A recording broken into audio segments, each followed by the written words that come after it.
They exiled me to protect the golden child. 10 years later, her wedding became my courtroom. You know that feeling when you're working with walnut wood, and you can sense the tension inside? Years of growth, weather, storms, all compressed into invisible lines of stress. Cut it wrong, and the whole board explodes into pieces. Families work the same way. Mine shattered one night 10 years ago, though nobody heard crack except me. I'm holding a piece of walnut right now in my workshop, running my thumb along the grain, smooth as silk on the surface, deadly tension underneath. Just like the Harrison family of Denver, Colorado. That's us, or was us. Depends on how you look at it. Let me paint you a picture of that night. October 2014. I was 18, fresh out of high school, the family disappointment who'd chosen woodworking over Wall Street. My sister Amelia was 16, already accepted into Stanford's pre-med program through some early admission miracle that my parents orchestrated like a military campaign. She was everything I wasn't: straight A's, violin virtuoso, volunteer work that would make Mother Teresa jealous, the golden child who validated every sacrifice our parents claimed they made. That particular Friday started like any other. Dad was at his law firm, probably billing some poor soul $500 an hour. Mom was at her charity gala planning committee, the kind where they spend $50,000 to raise 20 for underprivileged kids. Ironic, considering what they'd do to their own kid later. But I'm getting ahead of myself. Amelia had gone to Madison Fletcher's party. Madison's parents were in Aspen, naturally. Rich kids, empty house. Fake IDs, you know the drill. Around midnight, my phone buzzed. Amelia, slurring her words, asking for a ride. She knew better than to call our parents. Dad would have had a stroke right there in his Egyptian cotton sheets. I drove our mom's Lexus to pick her up, found her on Madison's front lawn, laughing at absolutely nothing, mascara running down her cheeks like black rivers. She was completely wasted. Not just tipsy. I'm talking about the kind of intoxicated where you think you're invincible and gravity is just a suggestion. The drive home should have been 15 minutes. Simple route through Cherry Creek, past the country club, into our gated community. I kept the radio off, windows down, hoping the cold October air would sober her up before we got home. She had other plans. Started with her messing with the radio, cranking up some pop garbage to maximum volume. Then she was dancing in her seat, arms flailing. I told her to chill out, put her seatbelt back on. She laughed. That laugh still visits me sometimes at 3 a.m. Wild, reckless, free in a way she'd never been allowed to be. We were on Spear Boulevard when it happened. Empty road. Streetlights creating pools of orange on the asphalt. She looked at me with this mischievous grin and said something about how I was always so serious. So boring. Such a buzzkill. Then she lunged for the steering wheel. Not grabbed, lunged. Like it was a game. Like we were kids fighting over the TV remote. Physics doesn't care about your family name or your college acceptance letters. The car jerked hard right. I overcorrected left. Tires screaming. That moment stretched like taffy. Long enough for me to see the guardrail coming, short enough that I couldn't do anything about it. We hit at 45 miles per hour. The airbags were like getting punched by a cloud made of concrete. Everything went white, then black, then white again. My ears rang like church bells. When the world stopped spinning, I could taste copper in my mouth and smell something burning. Amelia was conscious, blood from her nose, crying the ugly kind of tears that come with shock. Here's where the story should have been simple. Call 911. Get checked out. Insurance claim. Grounded for life. Maybe lose driving privileges. Normal family aftermath stuff. But we weren't a normal family. We were the Harrisons, and Harrisons didn't do public failures. By the time the cops arrived, Amelia had sobered up enough to be terrified. Not of injuries. We were both miraculously fine aside from bruises and cuts. She was terrified of Stanford finding out, of the Sterling Foundation scholarship being revoked, of becoming a statistic instead of a success story. The cop was young, probably mid-20s, looked like he'd rather be anywhere else. He did the field sobriety test on me, since I was driving. Clean, obviously. but he could smell the alcohol. It was radiating off Amelia like perfume from a department store tester. He looked at her, then at me, then back at her, asked how old she was. That's when I saw in her eyes pure, crystallized panic, the kind that makes people do things they'll regret forever. I told him I'd been drinking. The words just came out like they'd been waiting there all along. Said I'd had a few beers earlier, thought I was fine to drive. The cop looked at me like I'd grown a second head, gave me a breathalyzer, 0.00. But Amelia was already backing my story, tears streaming, saying she'd beg me not to drive, that she'd try to grab the wheel to make me pull over. The cop didn't buy it. Not completely, but he also didn't push it. Maybe he saw 2 kids from a nice neighborhood and didn't want the paperwork. Maybe he figured we'd learned our lesson. He wrote me a ticket for reckless driving and called our parents. That's when the real accident began. Dad arrived in 20 minutes flat, full suit at 1 a.m., like he slept in it. Mom was right behind him in her Range Rover. They didn't ask if we were okay. First words out of Dad's mouth were about containing the situation. He was already on his phone with someone named Mitchell, probably another lawyer, discussing exposure and narrative control. The ride home was silent, not peaceful silent, the kind that makes your skin crawl. Amelia sat in Mom's car. I rode with Dad. He didn't speak until we pulled into our driveway, past the perfect lawn and the fountain that ran year-round, because God forbid the neighbors think we couldn't afford the water bill. The family meeting happened in Dad's study. You know the type, dark with everything, leather-bound books nobody's ever read, a globe that probably still showed the Soviet Union. We sat there like we were in court, Dad behind his desk, Mom perched on the chair arm like a bird ready to fly, Amelia on the couch, small as I'd ever seen her, me in the client chair, which pretty much told me everything I needed to know about what was coming. Dad started with facts. The police report would show reckless driving. My name, my fault, but that was just paper. The real problem was what he called the narrative. See, Amelia wasn't just going to Stanford. She was going to be their poster child. Full ride from the Sterling Foundation. Feature story in the alumni magazine already planned. The first Harrison to break into the Ivy League circle, even if Stanford technically is an Ivy. Then he laid out the mathematics of reputation. If Amelia's drinking came out, it wasn't just Stanford at risk. It was the internships lined up for next summer, the recommendation letters from senators and CEOs, the carefully cultivated image of the Harrison family as Denver's upcoming dynasty. One drunk 16-year-old could apparently bring down an empire built on 3 generations of strategic marriages and calculated charity donations. Mom spoke next, her voice like ice cracking on a lake. She talked about sacrifice, about how they'd given up everything for us kids. The vacations they didn't take. The house in Vale they didn't buy. All so we could have the best education, the best opportunities. And now, at the crucial moment, we were treating their investment like a joke. That's when Dad presented the solution. Clean, surgical, final. I would take full responsibility. Not just for the accident. That was already done, but for everything.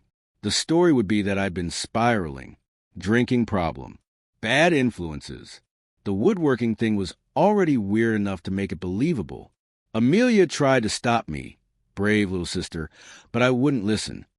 The masterpiece of his plan was my exit.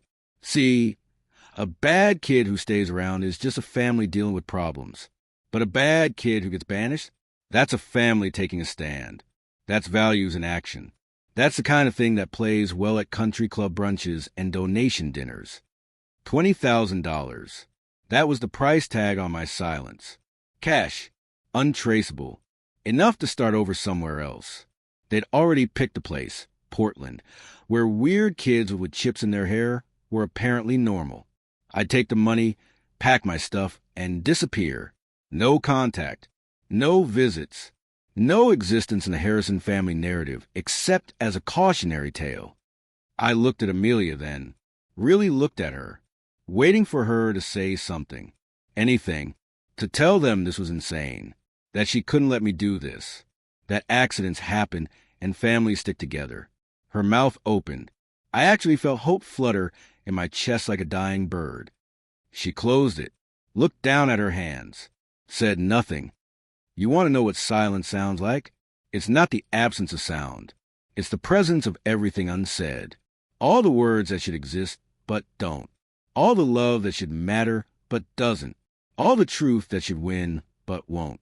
Her silence was louder than any scream could have been. Dad pushed the papers across his desk. Legal documents. An NDA, essentially. I couldn't talk about the family, the accident, the arrangement. In exchange, they wouldn't pursue any civil action against me for emotional distress, damage to property, corruption of a minor. Yeah, they'd thought of everything. Even had contingencies for contingencies. I signed.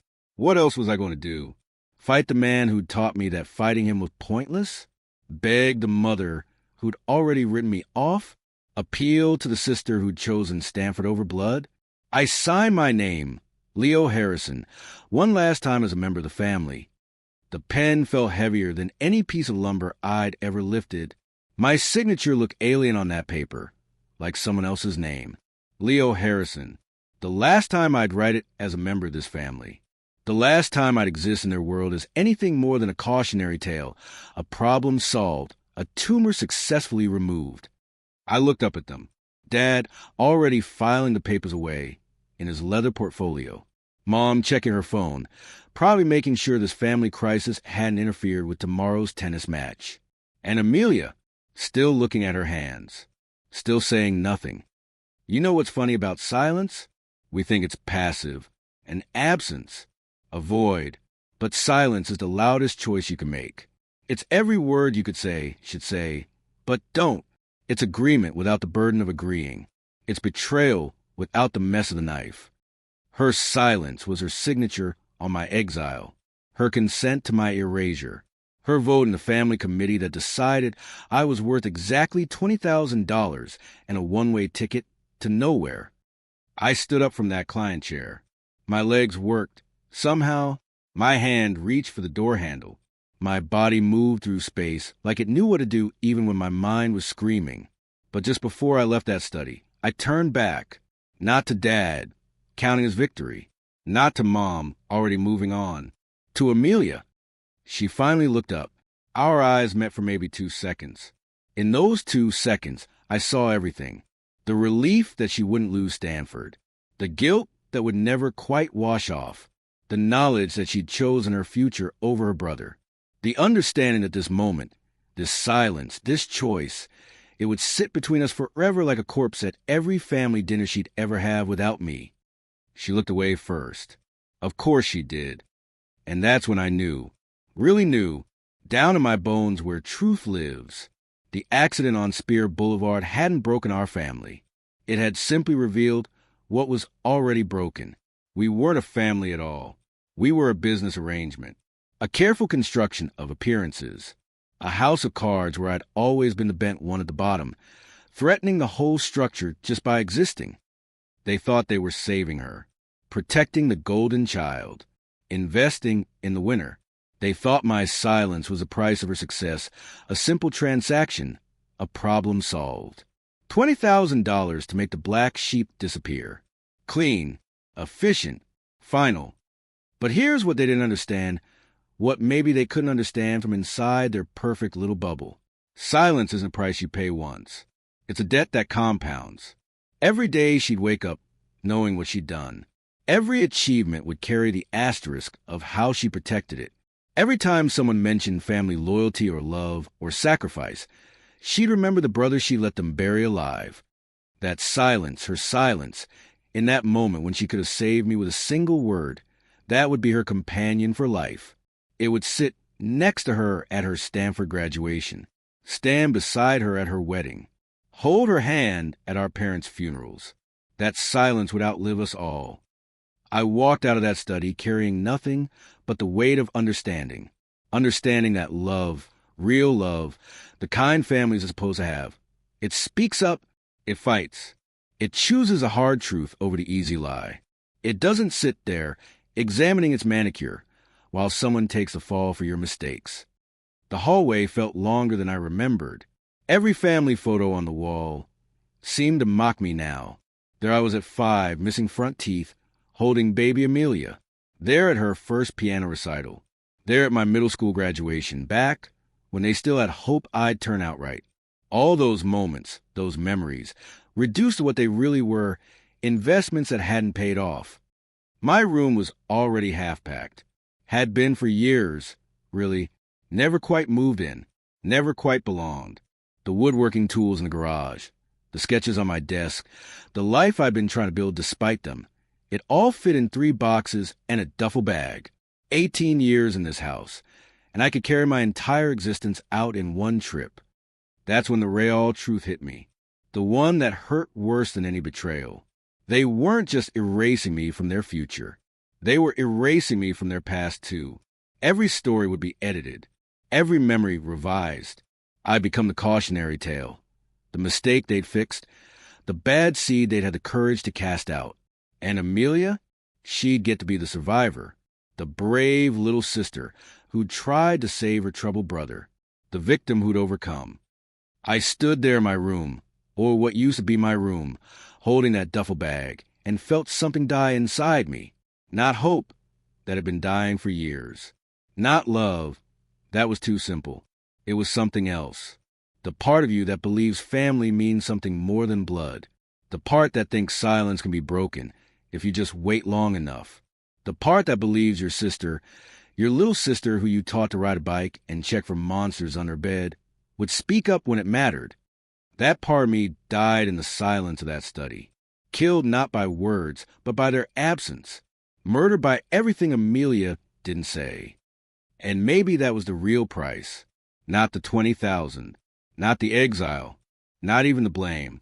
It was knowing that when the moment came, when it really mattered, the people who were supposed to love me most chose their comfort over my truth. Chose appearance over justice. Chose Stanford over family. Chose silence over me. 10 years. That's 3,650 days of waking up without the weight of being a Harrison. 87,600 hours of not checking over my shoulder for disappointed looks. 525,600 minutes of building furniture instead of facades. You'd think that's enough time to heal.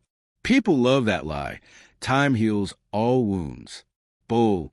Time just teaches you to walk with a limp without anyone noticing.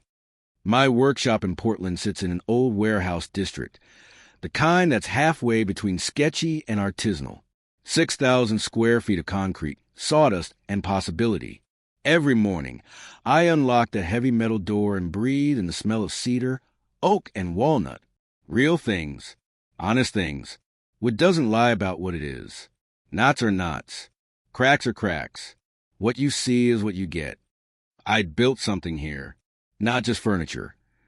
Though my pieces were selling for stupid money to tech executives who wanted authentic craftsmanship in their sterile glass towers.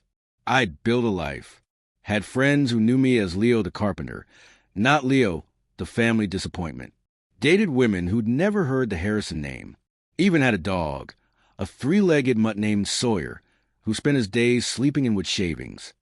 That Tuesday started like any other. February in Portland, which means rain that can't decide if it wants to be mist or drops. Mail usually came around, too, mostly bills and catalogs for wood stains I'd never buy. But that day, sitting between a water bill and a pizza coupon, was an envelope that didn't belong. Cream-colored, thick as a piece of veneer. My parents' return address embossed in the corner like a warning label. First instinct? Throw it in the burn pile with the wood scraps. Whatever was in that envelope, I didn't need it, didn't want it. But curiosity is a dangerous thing. It's killed more than cats. It's ruined perfectly good lives. I opened it with a box cutter, probably more aggressively than necessary. The invitation was everything you'd expect from the Harrisons. Gold foil, calligraphy that probably cost more than most people's car payments. Mr. and Mrs. Richard Harrison request the honor of your presence at the marriage of their daughter, Amelia Grace, to Mr. Ethan James Worthington III. Even his name sounded like money. I actually laughed. Not a happy laugh. the kind that escapes when absurdity reaches critical mass. After 10 years of being dead to them, they wanted me to watch their golden child get her crown. The prodigal son invited back, but not really back, just present, like a ghost at the feast. There was a handwritten note tucked behind the invitation. Mom's perfect Palmer method cursive. Leo, despite everything, you're still Amelia's brother. She wants you there. We all do. Please come home. Home, like I'd been on vacation, like I'd chosen to leave, like they hadn't purchased my absence for 20 grand and a signature. I spent 3 days staring at that invitation. It lived on my workbench between a half-finished rocking chair and a coffee mug full of pencils. Sawyer would sniff it occasionally, then look at me like he knew it was poison. Smart dog. Smarter than me. Turns out. See, here's the thing about being erased from your family story. You start to wonder if maybe you imagined the whole thing. Maybe it wasn't as bad as you remember. Maybe time has exaggerated the betrayal, inflated the injury. Maybe they've changed. Maybe she's changed. That invitation was like a chance to fact-check my own memories. Plus, I'll be honest, there was something else. Call it morbid curiosity. Call it the urge to rubberneck at your own accident. I wanted to see what 10 years of living their lie had done to them. Were they happy? Had it been worth it? Did Amelia ever think about that night? Or had she buried it so deep even she believed their version? I told myself I was going as an anthropologist, an observer, document the natives in their natural habitat one last time, then return to my real life with confirmation that I'd lost nothing worth keeping. That's what I told myself. The truth was Messier, but truth always is. The flight from Portland to Denver takes 2.5 hours. That's enough time to question your decision, exactly 300 times. I'd packed one suit, bought specifically for this, because a kid who left Denver didn't own anything that nice. Figured if I was walking into their world, I'd at least look like I belonged there. Surface level. Anyway, Denver hadn't changed much. Still that weird mix of cowboy cosplay and tech money. Still the same mountain backdrop that made everyone think they were outdoorsy even if they never left their climate control bubbles. The rental car guy upgraded me to a BMW when he saw the address I was heading to. Cherry Creek. Even he knew what that zip code meant. The house looked exactly the same. That was the first punch to the gut. Same perfect lawn. Same fountain running despite water restrictions. Same American flag hanging at the precise angle that said patriotic, but not political. Like the last 10 years hadn't happened. Like I'd never left. Like I'd never existed at all. I sat in that BMW for 20 minutes, engine running, watching the house. A neighbor walked by with one of those tiny dogs that looks like a mop had a baby with anxiety. She stared at me long enough that I knew she was memorizing the license plate. Neighborhood watch was serious business when your house was worth $2 million. Finally knocked. The door was heavier than I remembered. Or maybe I was lighter. Mom answered, and for a second, her face did this thing. Surprise, joy, fear, calculation, all in the span of a heartbeat. Then the mask slipped on. The perfect hostess smile. The one she wore for charity events and parent-teacher conferences. She hugged me. Sort of. It was more like she pressed herself briefly against my front while keeping her arms as a barrier between us. The kind of hug you give someone with a contagious disease. She smelled the same, though. That specific perfume that probably had a French name I couldn't pronounce.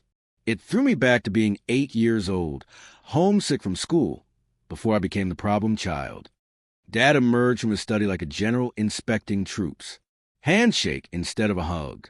Firm, brief, professional. He'd aged, but in that distinguished way that made him look more authoritative, not older. More silver at the temples. Deeper lines around the eyes. The face of a man who'd been managing narratives for a decade. The house felt like a museum of our family's fiction. Photos everywhere, but I wasn't in any of them past age 18. It was like I'd died in that car accident after all. They'd kept some earlier ones, strategic choices that showed they'd had 2 children once, but nothing recent enough to raise questions about where the son was now. Amelia appeared at the top of the stairs. This was the moment I'd played out 1,000 times on the flight. What would she look like? What would she say? Would there be recognition of what she'd done? Remorse? Anything? She was beautiful. Of course she was. The Harrison genes mixed with 10 years of the best everything money could buy. Perfect hair, perfect teeth, perfect posture. She descended those stairs like she was walking down the aisle already, each step measured and graceful. The Stanford medical degree had given her that doctor confidence, that way of moving through the world like she had the answers. She smiled at me, warm, genuine, like I was a beloved brother returning from a long journey, like we were in a Hallmark movie, like nothing had ever happened. That's when I knew. She'd rewritten history in her head so thoroughly that she actually believed it. I wasn't the brother she'd let them exile. I was the troubled kid who'd made bad choices and left to find himself. The family tragedy that had worked out for the best. Her hug was real, at least. Full contact. The smell of her shampoo, coconut something, was new, but the way she squeezed too tight was familiar. Muscle memory from when we were kids. For a second, I almost bought it, almost let myself believe this was real. Then she pulled back and said the words that shattered that illusion. She told me she was so glad I'd finally got my life together, that she'd worried about me for years, that she'd always known I'd find my way eventually. She talked about my drinking problem, the one I'd never had, like it was established fact. Asked if I was still going to meetings. Said she was proud of my recovery. That's when I understood. They hadn't just paid me to take the blame. They'd paid me to become the blame. In their version, I wasn't a sacrifice. I was a success story. The broken son who'd hit bottom and rebuilt himself. It was brilliant, really. Turned their guilt into my redemption. Dinner was a performance. 5 courses of carefully orchestrated conversation. They asked about my work, but not too much. Enough to seem interested, not enough to actually care. They talked about Amelia's practice, her research, her publications, about Ethan's family, old money from Boston, grandfather a senator, perfect breeding stock for the next generation of Harrisons. Nobody mentioned the accident. Nobody asked why I'd really left. Nobody acknowledged the decade of silence. We were all actors in a play where everyone knew their lines, but no one admitted we were on stage. Even the food tasted like lies, too perfect, too arranged, like those Instagram meals that photograph better than they eat. After dinner, Dad asked to see me in his study. Same chair arrangement as 10 years ago. Same leather and would smell. Same power dynamic. But I was different. I'd built things with my hands. Real things. I'd earned money from people who valued what I created, not what I concealed. I wasn't 18 anymore. I wasn't scared anymore. At least, that's what I thought until he pulled out the folder. He started with context, because lawyers always do. Ethan's family, the Worthingtons, weren't just rich. They were careful rich. The kind that hired private investigators before letting their son marry anyone. The kind that did background checks on background checks. The kind that had lawyers who had lawyers. They'd already pulled the police report from that night. Of course they had. Public record. My name. My fault. My reckless driving. But that wasn't enough for them. They wanted reassurance. They wanted documentation. They wanted to know that the black sheep brother wouldn't become a problem later. That's when he slid the paper across the desk. Legal size. Dense text. My name at the top, like a headstone. I started reading. It was my confession. Not the simple one from 10 years ago. This was Baroque. Elaborate. I'd apparently been drinking since noon that day. Had a history of substance abuse. Had verbally threatened my sister when she tried to stop me. Had attempted to flee the scene. Had resisted arrest. Had only avoided jail time because my family's lawyer, a fiction, since Dad had never represented me, had negotiated a deal. Every line was another nail.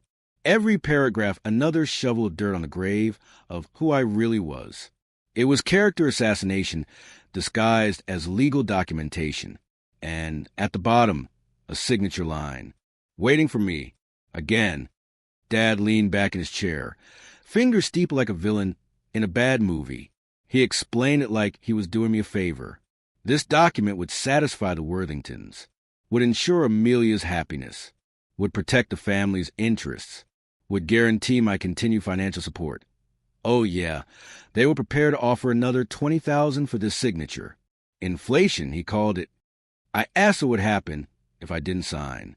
He smiled then, not a happy smile, the kind that prosecutors have when they know they've already won. He explained that without my cooperation, they'd have to distance themselves from me completely.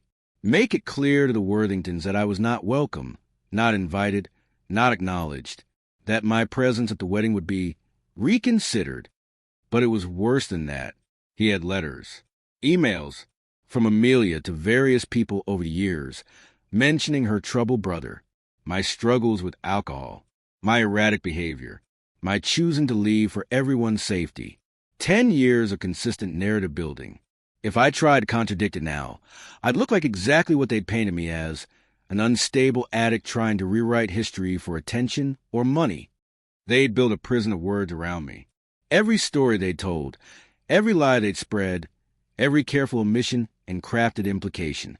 It had all been leading to this moment, this document, this final nail in the coffin of the truth. I looked at that paper and felt something I hadn't felt in 10 years. Not anger, not hurt. Those were old friends by now. This was something else. This was the cold realization that they hadn't just erased me 10 years ago. They'd been erasing me every day since. Consciously, deliberately, methodically, and worse, so much worse, they brought me back not to reconcile, not to heal, not to include me in Amelia's happiness. They'd brought me back to get my signature on my own destruction, to make me complicit in the final revision of history, to get me to agree that I was exactly the monster they needed me to be. I set the paper down, looked at my father, at this man who'd taught me to ride a bike and tie a tie and shake hands firmly, this man who'd also taught me that image mattered more than truth, that success justified any sacrifice, that family was just another word for shared liability. The document sat between us like a loaded weapon. Sign it, and I'd be accepting their version forever. Don't sign it, and I'd be proving I was exactly the unstable problem they'd described. It was checkmate, and we both knew it. Or at least, he thought we both knew it. But he'd made one miscalculation. He thought I'd come back for them, for reconciliation, for inclusion, for money. He couldn't conceive that I'd come back for something else entirely. Something that had nothing to do with what they could offer or threaten or take away. I'd come back for the truth. And now, sitting in that study with that document in front of me, I realized the truth wasn't in their words or their papers or their carefully constructed narrative. The truth was going to be in what I did next. I left that study without signing. Not dramatically. Not with some big declaration. Just stood up, set the pen down like it was radioactive, and walked out. Dad's face did this thing. Surprise mixed with calculation, like a chess player whose opponent just made an unexpected move. He'd call my bluff later. He always did. But right now, I needed air that didn't smell like leather and lies. The rehearsal dinner was the next night. Country club, of course. The kind where they still had dress codes, and the salad forks had their own pedigree. I wore my one good suit and practiced my nothing's wrong smile in the bathroom mirror. Amazing how quickly muscle memory kicks in. I could still play the Harrison son when needed. That's where I met Ethan, the groom, Harvard Business School, shoulders that had definitely seen a rowing team, handshake that said he'd never work with his hands but respected those who did. I expected to hate him on principle. Rich boy marrying my sister. Probably another piece in the Harrison social climbing chess game. But here's the thing. He was actually decent. Like, genuinely decent. The kind that's rare in those circles. We ended up at the bar while the mothers discussed centerpiece emergencies. He bought me a Scotch Macallan 18 because, of course, and started talking. Not the usual small talk garbage. Real conversation. Asked about my work. Actually listened when I explained the difference between quarter sawn and flat sawn lumber. Even laughed when I said his family's fortune could probably buy all the trees in Oregon. Then he said something that changed everything. Started talking about Amelia, how amazing she was, how strong she'd been through everything. My hand tightened on the glass, but I kept my face neutral. Years of practice. He continued, saying she'd told him all about that night, about her biggest regret. I braced myself for another version of the lie. But the version he told was worse than any lie. In Amelia's story to him, she was a hero who tried to stop her drunk brother. She'd begged me not to drive, tried to grab the keys. When that failed, she'd attempted to take the wheel to force me to pull over. She blamed herself for not being strong enough, fast enough, brave enough to stop me. She carried this guilt, he said, like a cross. It was her greatest pain that she couldn't save her brother from himself. She'd turned my sacrifice into her tragedy, my exile into her burden, my silence into her suffering. I sat there listening to this good man tell me about my sister's pain, her survivor's guilt, her years of therapy to deal with the trauma of that night. She'd monetized my destruction into emotional currency, spending it on sympathy and depth and character development. I excused myself. Bathroom. Needed to splash cold water on my face before I did something that would prove every lie they told about me. In the mirror, I didn't recognize a man staring back. Not angry anymore. Not hurt. Just empty. Like looking at a stranger wearing my face. Back at the house that night, everyone else was asleep. The wedding was tomorrow. In 12 hours, Amelia would walk down an aisle in a dress that cost more than most people's cars. Marrying a good man who believed her lies, starting a life built on the foundation of my annihilation. I couldn't sleep, wouldn't sleep. Instead, I wandered. The house at night was different. Shadows made it honest. All the perfect family photos became what they really were. Propaganda. The awards and diplomas on the walls were just participation trophies for being born into the right zip code. Even the furniture felt fake, like a movie set that would be struck once filming wrapped. I found myself outside Amelia's old room. Door was open. Inside, boxes labeled in Mom's handwriting. Amelia's old things storage unit. She was cleaning house for the newlyweds. Apparently, they'd be moving to Boston after the honeymoon. Fresh start in a place where nobody knew about the troubled brother who disappeared a decade ago. One box was open. Old yearbooks, debate team trophies, crap from high school that seemed important at 17 but was just landfill material now. At the bottom, wrapped in an old Stanford sweatshirt, was her laptop, the one she'd had in high school, ancient by tech standards, probably worthless, but she'd kept it. Sentimental like that. I shouldn't have opened it. Should have left well enough alone. Should have gone back to my hotel and caught the first flight to Portland. Should have. My life's a museum of should-haves. But I opened anyway. The thing still worked. Battery was dead, but the charger was in the box. While it booted up, Windows 7.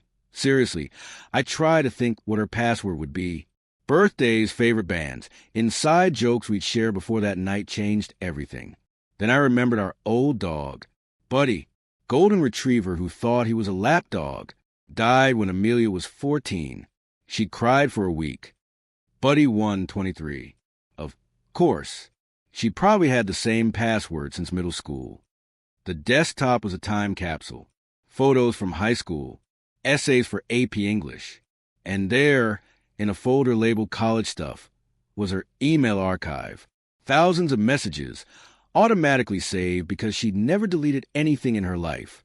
I started scrolling, looking for October 2014, looking for the week after I left. Found it. Emailed to someone named Jessica. Timestamp. 6 days after the accident. My hands were steady as I read. Had to be. This was evidence. This was truth. This was everything. She was laughing about it. Actually laughing. In writing. Told Jessica how her parents had given me $20,000 just to leave.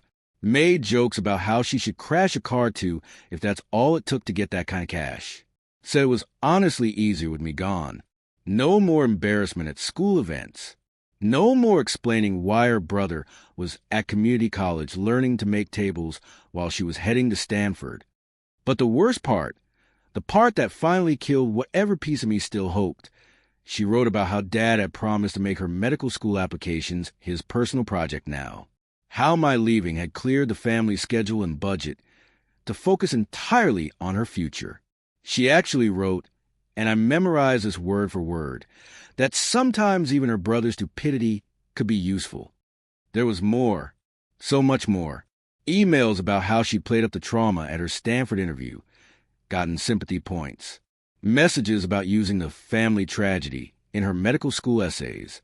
Years of correspondence where I existed only as a prop in her success story. The drunk brother who taught her about resilience. The family failure who'd motivated her to succeed. I sat there in her childhood room, reading my sister's emails on a decade-old laptop, and felt something I'd never felt before. Not anger. I burned through anger years ago. Not sadness. That well had run dry. This was clarity. Pure surgical clarity. Like when you're working with wood, and you suddenly see exactly where to make the cut. No hesitation. No doubt. Just perfect understanding of what needs to happen next. I closed the laptop. Put it back exactly where I'd found it. Went back to my hotel. Slept like a baby for the first time in 10 years. Because I finally knew what my wedding gift would be. Morning came bright and perfect. Because even Denver weather wouldn't dare disappoint the Harrisons. I put on my suit, fixed my tie, looked presentable enough to pass whatever inspection was coming. Sure enough, Dad intercepted me in the hotel lobby. Had the document, had a pen, had that expression that said this was happening one way or another. He started with pleasantries. Beautiful day for a wedding. Amelia looked radiant. The Worthingtons were thrilled. Then he slid into business mode. The document was just a formality. Sign it now, enjoy the wedding, everybody wins. Don't sign it. And security would escort me out before I became an embarrassment. My choice, but not really a choice. I looked him in the eye. This man who'd raised me, taught me to throw a baseball and parallel park and shake hands firmly. This man who'd also taught me that image mattered more than truth, that success required sacrifice, that family was conditional. I picked up the pen, held it over the signature line, watched hope flicker in his eyes. Then I set it down, told him the show would definitely go on, but I decided before my own script. His face went through 3 shades of red before settling on a purple that couldn't be healthy for a man his age. But what could he do? Make a scene on his daughter's wedding day? Call security on the brother of the bride?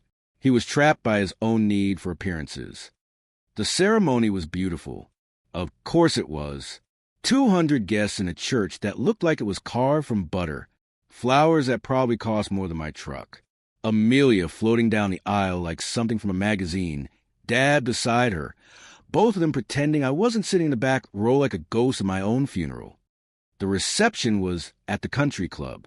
Same place as a rehearsal dinner, but transformed into something from a fairy tale. Ice sculptures. String quartet. Champagne. That probably had a year in its name. I sat at table 12 with distant cousins who didn't know what to say to me. That was fine. I wasn't there for conversation. The speeches started after the 3rd course. Father of the bride, mother of the bride, maid of honor, best man, all perfectly scripted performances about love and family and bonds that bind us. Each word felt like a thumbtack in my skull, but I smiled and clapped at all the right moments. Waited. Then came the pause. That moment when the scheduled speakers were done, but the microphone was still live. The band leader asked if anyone else wanted to say a few words. This was it. The moment I'd been building toward since I'd read those emails. Since I'd understood what had really happened 10 years ago. I stood up, walked to the microphone with the confidence of a man who has nothing left to lose. The room got quiet in waves, table 12 first, then spreading outward as people noticed who was walking to front. By the time I reached the microphone, you could hear ice settling in glasses. Started simple. Introduced myself as Leo Harrison, brother of the bride. For those who didn't know me, which was most of them, I'd been away for a while, working in Portland, building furniture, living a quiet life. But I couldn't miss my sister's big day. Couldn't pass up the chance to give her a wedding gift. People relaxed a little. This was following script. A strange brother, touching reunion. probably would say something about family and forgiveness. Even Dad's shoulders dropped a fraction. Mom took a sip of champagne. Amelia smiled that perfect smile that had gotten her everything she'd ever wanted. I told them that wedding gifts were supposed to be things that lasted. China patterns that would survive generations. Silver that would mark anniversaries. Bonds that would endure through good times and bad. But I wanted to give my sister something even more permanent. Something that would last longer than silver or china or even memory itself. I wanted to give her the truth. The room got quiet again. Different quiet this time. The kind that happens before lightning strikes. But I kept my voice calm. Conversational. Like I was telling a story at a dinner party. Which I was, really, just not the story they expected. Told them about a night 10 years ago. October. 2 kids in a car. The younger one, 16, intoxicated from a party. The older one, 18, stone sober, picking her up because she called for help. Told them about her grabbing the wheel as a joke. About the car hitting the guardrail. About the police arriving. I watched Amelia's face go from confused to pale to something beyond pale, like all the blood had decided to relocate. Dad was half standing, caught between stopping me and not wanting to make a scene. Mom had her hand over her mouth. Ethan looked like someone had hit him with a 2x4. Continued with the family meeting. The decision that Stanford mattered more than truth. The $20,000. The decade of exile. All of it delivered in the same calm tone you'd use to describe your commute. No anger. No accusation. Just facts, laid out like evidence in a court that had been adjourned for 10 years. The silence when I finished was perfect. Absolute. You could hear hearts beating, illusions shattering, narratives collapsing. I looked at my family, my former family, one last time. Dad, calculating damage control. Mom, already distancing herself from the blast radius. And Amelia, finally looking like she remembered what really happened that night. I set the microphone back in its stand. Gently. No need for drama. The truth was dramatic enough. Told them all to enjoy the rest of the reception. The food really was excellent. Then I walked out. Straight line from the microphone to the door. Nobody tried to stop me. Nobody said a word. Even the string quartet had forgotten to play. The drive to the airport was peaceful. Radio off. Windows down. Colorado air that actually felt clean for once. My phone started buzzing before I hit the highway. Didn't look. Didn't care. That conversation was over. Had been over for 10 years, really. I'd just finally gotten to say my last word. Portland welcomed me back with rain. Perfect, predictable Portland rain. Sawyer was thrilled to see me. Did his 3-legged happy dance around the workshop. Everything was exactly as I'd left it. Half-finished rocking chair. Coffee mug full of pencils. Sawdust on everything. Real things. Honest things. My phone had died somewhere over Idaho. I plugged it in but didn't turn it on. Instead, I picked up my plane. Japanese steel. Older than me. Inherited from a guy who taught me woodworking, an old Vietnam vet named Frank, who said working with wood was like reading the truth of the world. You just had to know how to listen to the grain. The sound a plane makes when it bites into wood just right is hard to describe. It's not loud, not dramatic. Just a whisper of metal through fiber, shaving off everything unnecessary until only the truth of the wood remains. Each pass reveals what was always there, hidden under the surface. Each curl of wood that falls away is a lie removed, a pretense abandoned, a false face stripped clean. I worked until the sun came up. Didn't notice the time passing.